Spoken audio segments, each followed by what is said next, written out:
As one of the largest castles in the area, it definitely has a lot for us to explore, and the rain is just starting to kind of settle down and sprinkle on us, so let's get moving so we can go see everything.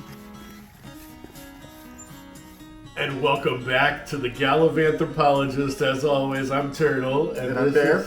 Yep, that's Bear. And that was just Victoria, my beautiful wife, who I wish was with us more often. But it's always fun when she's there, so you can definitely count on her for a few laughs.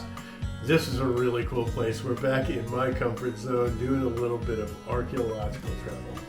Yeah, Spis Castle is amazing. Not only is it beautiful, but it's also one of the largest castles in all of Europe, and definitely the largest castle in Slovakia. So if you are in that Poland-Slovakia border, Zakopane area, it is definitely worth a day trip.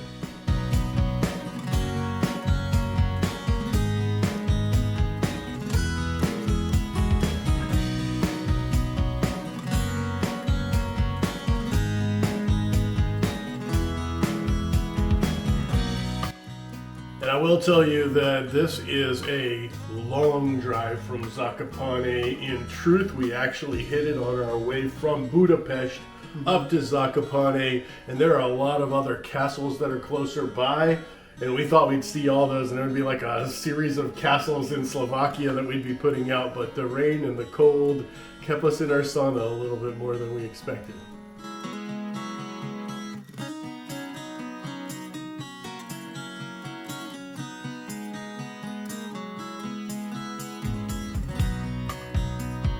Hi, I'm Turtle. And I'm Bear. And we are on a road trip this episode through the Tatra mountains of Slovakia.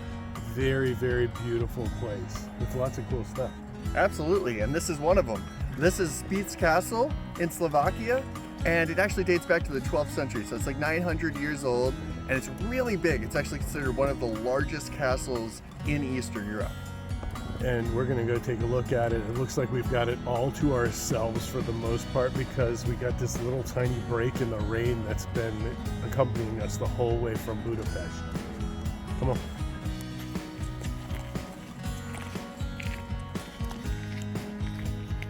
Admission to Spis Castle and a couple of other of the surrounding things to see here in this area is €8, and it's well worth it. I will tell you that the view I was most looking forward to is closed because they're restoring the upper castle here. You can only go so far, but they have a bunch of displays. And because this is the largest castle in all of Slovakia, there's still a whole lot more to see down below, and it's definitely well worth the stop. When you first go through the gates after paying your entrance fee, you'll see a walkway up to the upper section, and it was gated off. We weren't able to go and see that, unfortunately. But there are some ruins over on the side, and then one of the first things you're going to see is all of the tents, and they're kind of interpretive models of what would have been there, which was cool to see. They got all these little tents that are supposed to kind of model what they'd look like. There's torture chamber, I think, and I think it's supposed to be like the kitchen, dining room or something.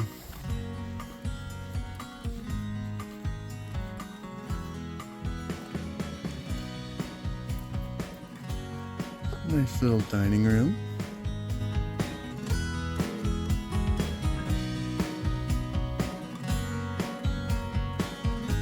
The little ruins that you can get to, there's not really much to see. You can just walk around a little bit. It's mostly just foundations. But there is a couple of rooms to go into, which is good because it was a little cold and a little rainy, so it's nice to get some coverage. Also, there was this cool model of what the castle would have looked like, and you can see it took up the entire hillside. But we wanted to get out there while the rain was slowing down to see the rest of the castle. Let's get moving so we can go see everything. And we all split up and started to see all the different portions, and I think we all walked all the way around it, partially because we'd been sitting in the car for so long, and partially because the more you move, the more you stay warm. And when we say that Spis Castle is big, it is huge. It's actually over 4 hectares, which is almost 10 whole acres in its mass, which is crazy. And there's this wall that goes all the way around at least the lower section, which is really nice to wander and get some exercise. Yeah, and speaking of wandering around the 9.884 acres that this overcomes, I told you I'm a nerd.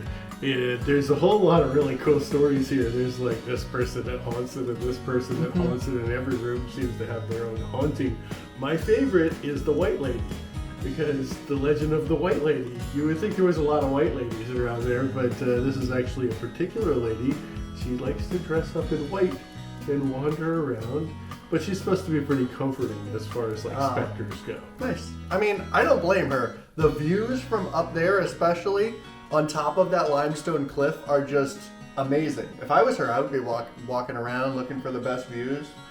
Maybe she'll let me know next time I'm there and get the best Instagram shots. Yeah, or maybe wedding photos, because I hear that a lot of people get married here. And it's probably not that surprising that this castle was never actually taken over by siege.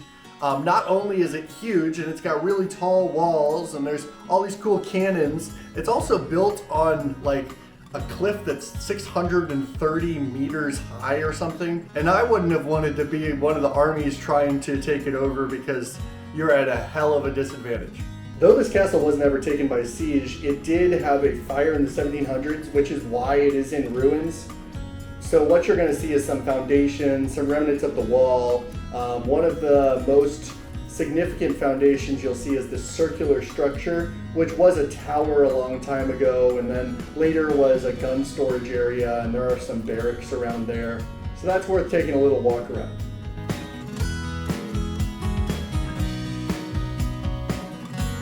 And if you do come here, make sure you walk around and look in all the like nooks and crannies and all of the little like hidden spots, because there are other things to see. One of them you will see at almost every castle in Europe, but it's still worth seeing, like the diversity and all the little neat things that they have in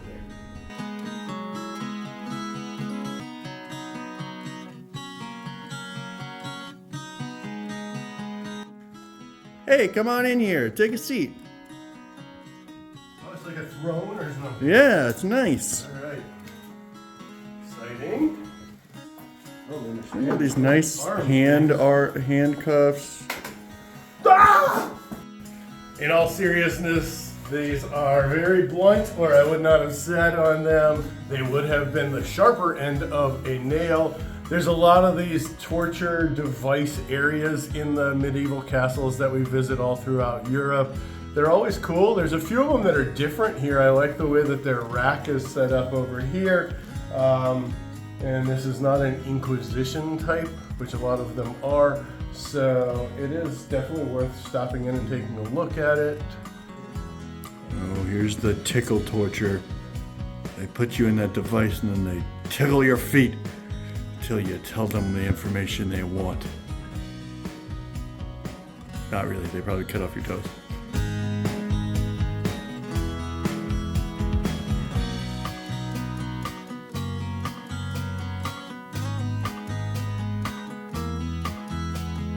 We had the place pretty much to ourselves, as we've seen in this footage. We did see a turtle and a bear, and a couple of groundhogs. So they were really cute, though. I really like groundhogs. Yeah, sometimes when you have it to yourself, you get to see nature as well as culture, which is really nice. I hope you guys enjoyed this video and that you find yourself in Spis Castle soon and in the Slovakia area. And when you do, let us know in the comments. But as always, find yourself on the journey.